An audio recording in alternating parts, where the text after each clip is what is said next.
this quick little video of me building the fridge slide and the cage for it. Now it is as close to that side as possible, and it's as close to the front as possible to give me room elsewhere. Now the issue with that is I had to raise it a little bit to clear the wheel arch on the inside, and I also had to have room for this gas strut and enough room to slide the fridge out without it hitting the gas strut as well. So this gap here was the bare minimum that I could have to get the fridge back as I needed it without it being a whole, wheel width towards the center. So just raising up that little bit and cutting off that back corner really won me a lot of room. And this space here is actually pretty useful for just like little slim, nail and bolt organizers if I'm working, and if I'm not working, this is exactly where I keep my hot plates and grills and things like that. Now the plywood fits in these little grooves in the, I guess you'd call it a tray liner or a tray protector. So that locks it in left to right. I do have a bracket on the back to stop it from jumping up and down, sliding forward, all those kinds of things.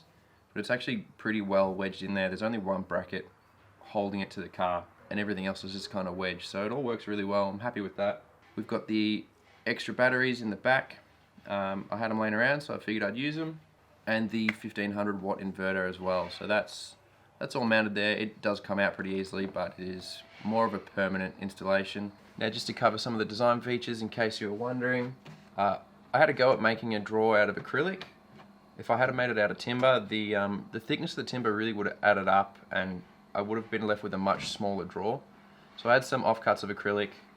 That's why this drawer isn't full height compared to the cavity. And I've just got a deadbolt on it here, and that's what locks it in, stops it from sliding out when we're driving around. That'll slide out. Now I've just got this block of timber at the back,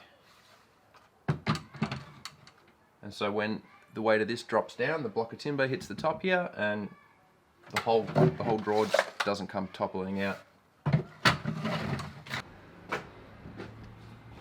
Now through the side window we've got access to our inverter.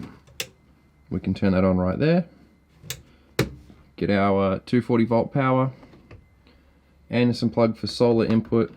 This is just the cable for the fridge that run down underneath. Connects into the other battery with a Anderson plug. And then we've got our 12 volt power here with USB and SIG socket. And now on top is our battery monitor, but I've got a whole episode on this battery box. So if you want to see how I put this together and learn a bit about wiring, check the description, I'll leave a link to that video there. Alright guys, thanks for watching. If you enjoyed this video, give it a thumbs up. And if you want to see more videos like it, subscribe, you'll see them when they come out. And yeah, we'll see you on the next one.